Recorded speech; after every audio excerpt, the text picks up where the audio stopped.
نحمده ونصلي على رسوله الكريم اما بعد فاعوذ بالله من الشيطان الرجيم بسم الله الرحمن الرحيم رب اشرح لي صدري ويسر لي امري واحلل عقدة من لساني يفقهوا قولي۔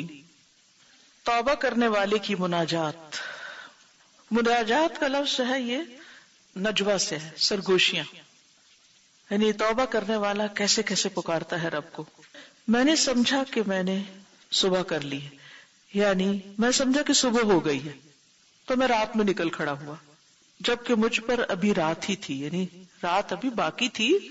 کبھی ایسے دھوکا ہو جاتا نا کہ انسان آسمان کو دیکھتا ہے کہ بڑی روشنی ہو گئی ہے، اور ٹائم نہ دیکھے تو سمجھے کہ صبح ہی ہوگی۔ تو میں ایک چھوٹے سے دروازے کے پاس بیٹھ گیا، میں نے دیکھا کہ ایک نوجوان رو رہا ہے، رات کا وقت اور ایک نوجوان رو رہا ہے اور کہہ رہا ہے تیری عزت کی قسم، تیرے جلال کی قسم، میں نے تیری نافرمانی کر کے تیری مخالفت کا ارادہ نہیں کیا تھا، یعنی مجھ سے گناہ ہوا لیکن میں یہ نہیں چاہتا تھا کہ میں تیری مرضی کے خلاف کام کروں، اور میں نے تیری نافرمانی نہیں کی جب میں تیری نافرمانی کر رہا تھا۔ اس طرح نہیں کہ میں تیری سزا کو جاننے والا نہیں تھا اور نہ تیری سزا کا نشانہ بننے والا، تیری سزا کا نشانہ بننے والا نہیں، ولا بنظرک مستخف، اور نہ تیری نظر کو ہلکا جاننے والا ہوں۔ مجھے معلوم ہے تو مجھے دیکھ رہا ہے، لیکن میرے نفس نے میرے لیے اس گناہ کو آسان کر دیا اور میری بدبختی مجھ پہ غالب آ گئی، اور دھوکے میں ڈالا مجھے تیرے ڈالے ہوئے پردے نے، یعنی میرے گناہ پہ جو تو نے پردہ ڈال دیا کہ کوئی نہیں دیکھ رہا تھا، تو اس وجہ سے میں دھوکا کھا گیا۔ اور اب جبکہ میں گناہ کر بیٹھا ہوں، تیرے عذاب سے مجھے کون بچائے گا؟ میں کس کی رسی پکڑوں گا جب تیری رسی مجھ سے کٹ گئی؟ یعنی تجھ سے تعلق نہ رہا تو کون ہے جو مجھے چھڑائے گا، بچائے گا؟ کس کو تھاموں گا؟ ہائے میرا غم ان دنوں پہ جو میرے رب کی نافرمانی میں کٹے گزرے، ہائے افسوس مجھ پر، میں کتنی دفعہ توبہ کروں، میں کتنی دفعہ واپس پلٹوں۔ اب مجھ پر وقت آ چکا ہے کہ میں اپنے رب سے شرم کر لوں۔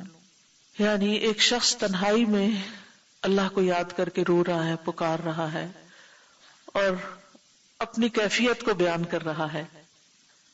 وہ کہتا ہے کہ جب میں نے گناہ کیا تھا تو اس لیے نہیں کہ مجھے یہ پتا نہیں تھا کہ یہ تیری نافرمانی ہے، مجھے پتا تھا یہ غلط کام ہے، پھر بھی کر بیٹھا۔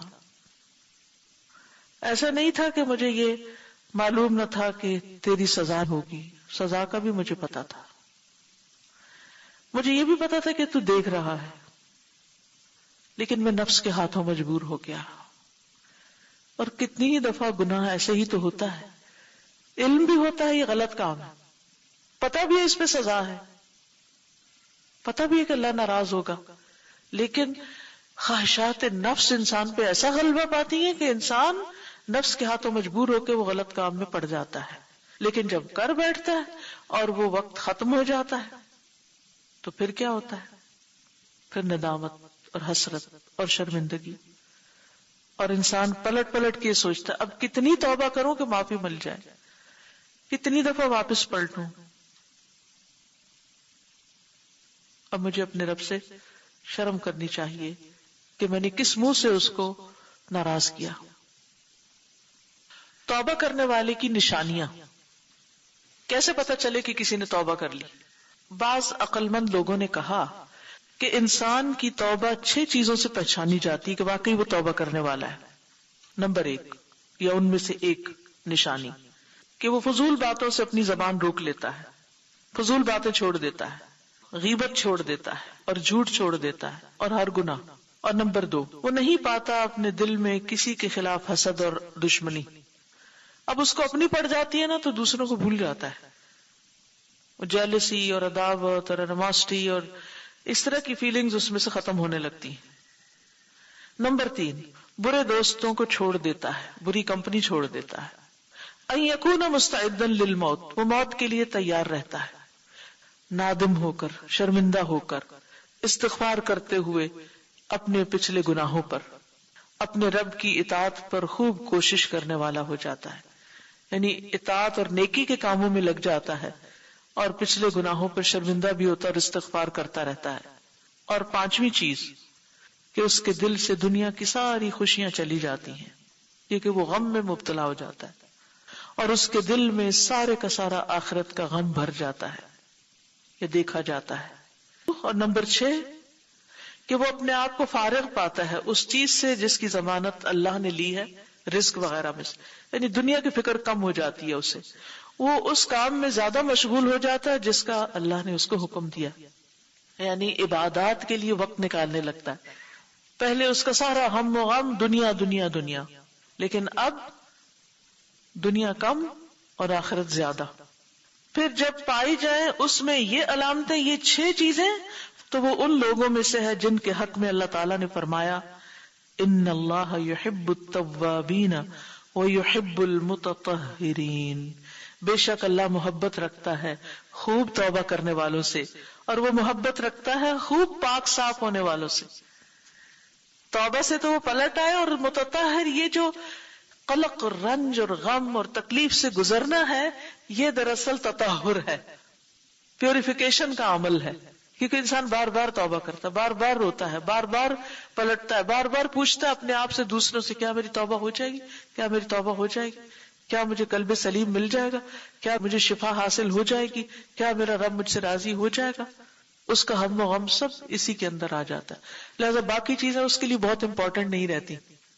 یہ تائب کی علامات ہوتی ہیں کہ اس کا دل آخرت کی طرف رجوع کر لیتا ہے، اس کی فکر بدل جاتی۔ توبہ کرنے والے کی طرف لوگوں کی ذمہ داری، یعنی لوگوں پر کیا ذمہ داری عائد ہوتی ہے کہ وہ توبہ کرنے والے کے ساتھ کیا معاملہ کرے، یعنی اگر کوئی شخص توبہ کر لیتا ہے تو پھر لوگوں کو اس سے کس طرح پیش آنا چاہیے۔ کہا جاتا ہے کہ لوگوں کے اوپر لازم ہے کہ وہ توبہ کرنے والے کے ساتھ 4 چیزیں کرے۔ نمبر 1 کہ وہ اس سے محبت کرے۔ سبحان اللہ، شیطان کیا کہتا ہے؟ اس سے محبت کرو گے تو گناہگار تھا، تم گناہگار سے محبت کرتے، فلاں کا نام نہ لینا، وہ تو ایسا شرابی کبابی وغیرہ وغیرہ جو لوگ باتیں کرتے ہیں۔ نہیں، اگر کسی نے اپنا گناہ چھوڑ دیا ہے تو اب وہ اللہ کا بھی محبوب ہے، کیونکہ اللہ توبہ کرنے والوں سے محبت کرتا ہے، تم بھی محبت کرو کیونکہ اللہ سبحانہ وتعالیٰ اس سے محبت کرتا ہے۔ وثانی، اور نمبر 2 کہ دعا کے ساتھ اس کی حفاظت کرو کہ اللہ اسے توبہ پر ثابت قدم رکھے، یعنی اس کے لیے دعا کرو کہ اللہ اس کو اب اس رستے پہ قائم رکھے، ورنہ بہت ڈر ہوتا ہے کہ وہ واپس پلٹ جائے۔ نمبر 3 اسے آر مت دلاؤ اس کے پچھلے گناہوں پر، اسے شرمندہ نہ کرو، اسے تانا نہ دو۔ اور نمبر 4 اس کے ساتھ بیٹھو، اس سے مذاکرہ کرو، ڈسکشنز کرو اور اس کی مدد کرو، یعنی اب اس کا دل ہلکا کرو اور اس کے ساتھ بیٹھ کر کچھ باتیں کرو، اس کو ٹائم دو، اس کو کمپنی دو۔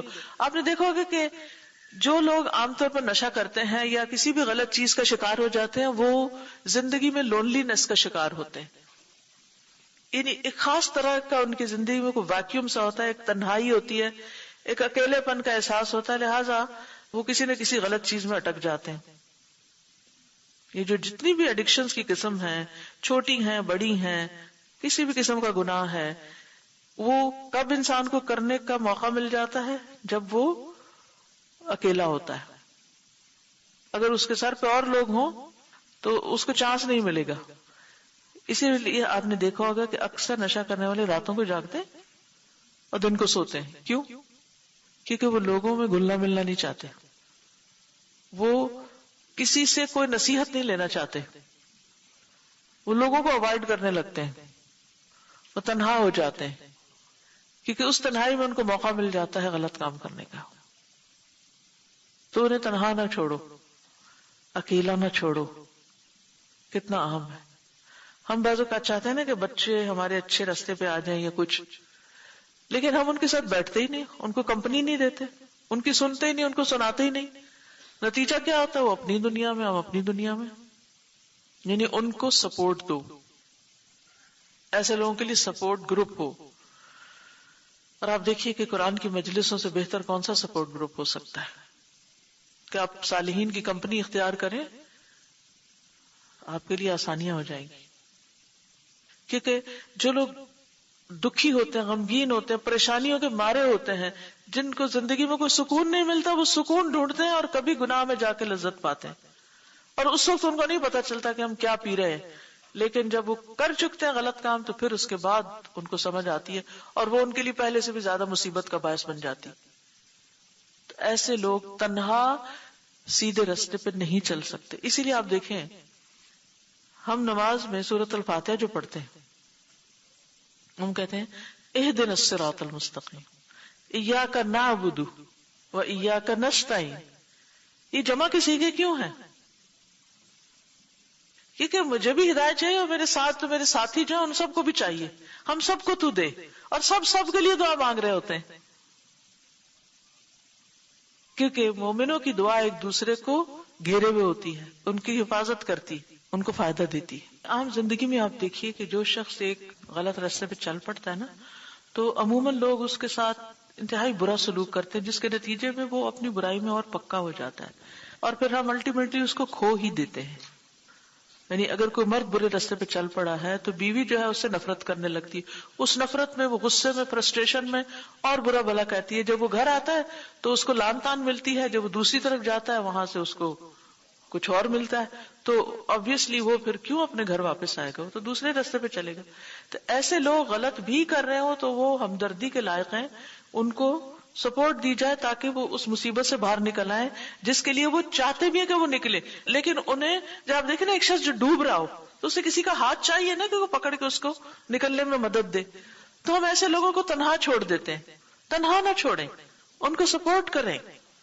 صرف برا بھلا کہنے سے، تانے دینے سے کسی کی اصلاح نہیں ہو سکتی، کوئی سیدھے راستے پہ نہیں آ سکتا. کسی بھی شخص کو جس کے بارے میں آپ کو پتا ہو کہ وہ غلط کر رہا ہے تو صرف تان و تشنیع کر کے، صرف نصیحتیں کر کے، صرف بیڈ لکس دے کے آپ اس کی اصلاح نہیں کر سکتے. اس کو کانفیڈنس میں لیں، اسے سپورٹ دیں، اور اس سے غیر ضروری باتیں بھی نہ کریں، کیونکہ وہ انسیکیور ہوتا ہے کہ پتہ نہیں اور یہ مجھ سے کیا پوچھ لیں گے. اور ویسے بھی ہماری یعنی یہ عادت بہت اچھی نہیں ہوتی کہ کسی سے غیر ضروری سوال کیے جائیں. اگر کوئی کسی چیز کے بارے میں معلومات دینا چاہتا ہے اپنی زندگی کی، وہ خود دے دے گا. کیونکہ بہت سے لوگ جن کے گھروں میں کچھ ٹوٹ پھوٹ ہوتی ہے یا کوئی خرابی ہوتی ہے، اگر ہم ان سے ایکسٹرا سوال شروع کر دیں تو وہ ان کے لیے اور تکلیف کا باعث ہو جاتا ہے. تو مددگار تو بنے لیکن ان کے لیے مصیبت نہ کھڑی کریں. سبحانک اللہم و بحمدک، اشہد ان لا الہ الا انت، استغفرک و اتوب الیک. السلام علیکم و رحمۃ اللہ وبرکاتہ.